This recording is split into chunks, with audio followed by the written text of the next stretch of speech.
Welcome back to Aliyah Yami. Today we're going to be learning Tzav Shlishi, the third Aliyah in Parshas Tzav. The topic of our Aliyah is the Thanksgiving offering. It is 28 psukim long, running from Perek Zayin Pasuk Yud Aleph to Pasuk Lamed Ches. Let's take a look at a brief overview, and then we'll jump into some points to ponder. We hear in the first paragraph of our Aliyah about a Zois Toras Zevach HaShlomim.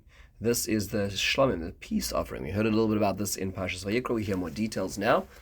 But now we hear about a specific type of shlomim, which is a im al toda yakrivenu, if it is brought on a thanksgiving offering. So then we hear about all the actual accompanying loaves of bread that come with it as well. So we have chalois matzos belulos b'shemin. We have these loaves of bread, of matzahs, which are dipped in oil, and then rikike matzos meshuchim b'shemin, soles murbeches chalais belulos b'shemin, achalem leches chametz yakriv korban. So we have it's a lot of bread that comes with it, 40 loaves of bread actually. And then we hear about all the procedures of how it's slaughtered, how the blood is sprinkled, all these ideas. And then we hear about if this is if it's a voluntary. We also hear there's an interesting time limit, right? So you can't leave the meat until morning. And then we hear about other permutations. If it's a neder or a nadava, so it's a personal voluntary obligation or korban that he brings. How we hear about the limitations on that, and that on the third day, that anything which is left over, hanosar, needs to be burnt up. And if a person eats from it on the third day, lo yerotze, it's not good. If that means if a person thinks about eating it on the third day, meaning when one sacrificing, that thought is not to invalidate it. And we also hear about how if the flesh touches or the clothing and the impacts that has on the clothing. So we have a lot of very interesting laws that are related to. We have touching things which are impure, and then we get into the idea of chelev, that there's fat which can of a kesev and an eiz cannot be eaten. A short kesev or eiz, we hear about blood which cannot be eaten as well, because they bear the consequence of kores, of excommunication. One's not allowed to eat animal meat or in particular blood and particular types of fat as well. And finally we have the last paragraph over here, which describes that a person who's bringing the korban shlomim, and we hear about how they have to bring it with his own hands, and it is burnt up, and how the chelev and the chazeh will be waved in front of Hashem. So that's the fat, and the chest is waved, and the shoich yamin, the right flank, goes to the kohen, and then we hear about all the various details of what is the owner has remained to himself, and all the associated meal offerings. A lot of very interesting details over here. Now let's jump into a few basic points. Why does one bring a korban todah? It means Thanksgiving. So in which circumstances does a person bring that? So one brings it in 4 different circumstances. These are actually enumerated in Tehillim, in the 107th Mizmor in Tehillim, where it describes the 4 situations, which can be summarized or in the acronym Chaim, which literally means light, which means Chole Yam Yisurim Midbar, which means a person who was sick and recovered, a person who traversed a sea or traversed a desert, or was captured in prison and released. So in all those 4 cases, a person would have brought a korban todah. In the days where we no longer have a korban todah, these are the same framework which you use for the birkas hagomel, which is used as well. So it's important to understand this. Now, a few basics.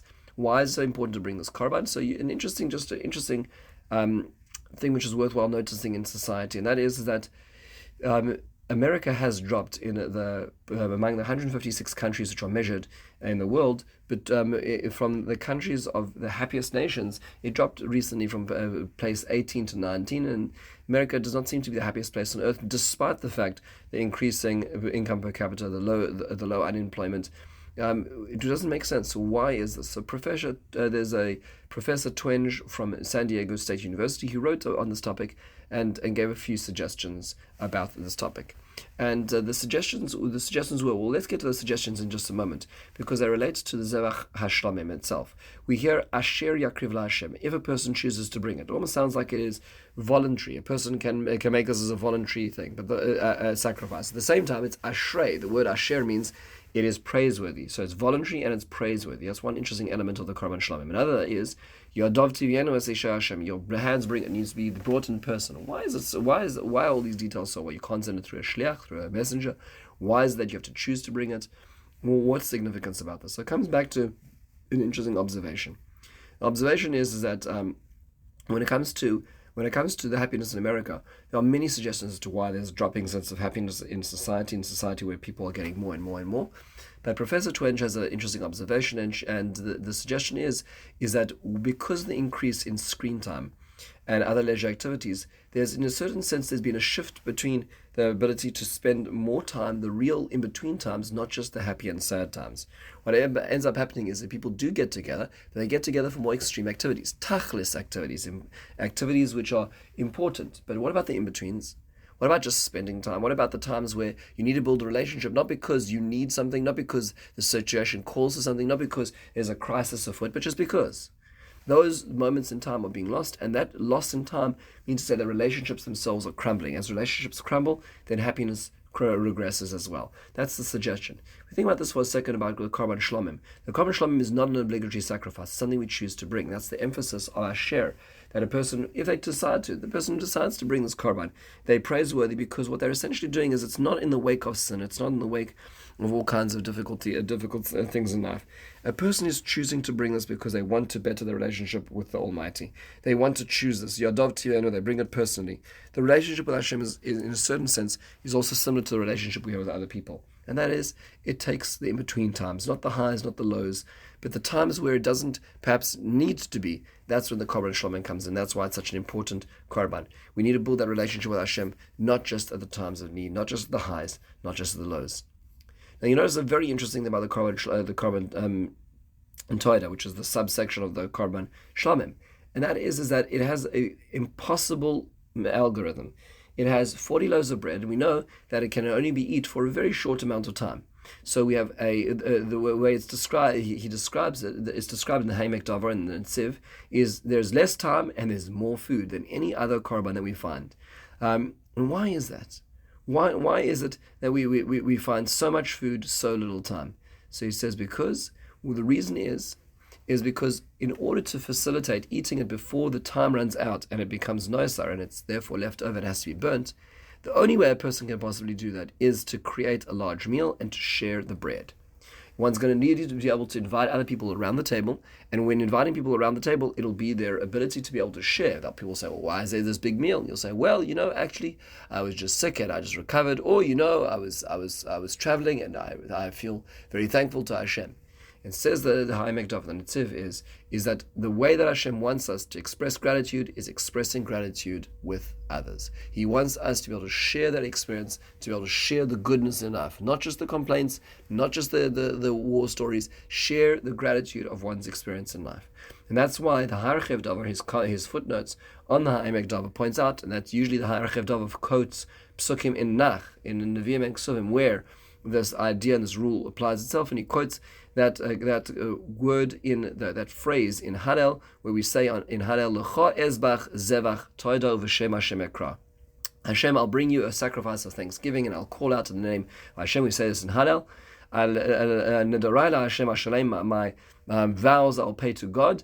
Negdona l'chol amoy. I will tell it to the whole nation. B'chatzros beis Hashem b'soichei Yerushalayim, in the courtyards of God, in the very center of Jerusalem.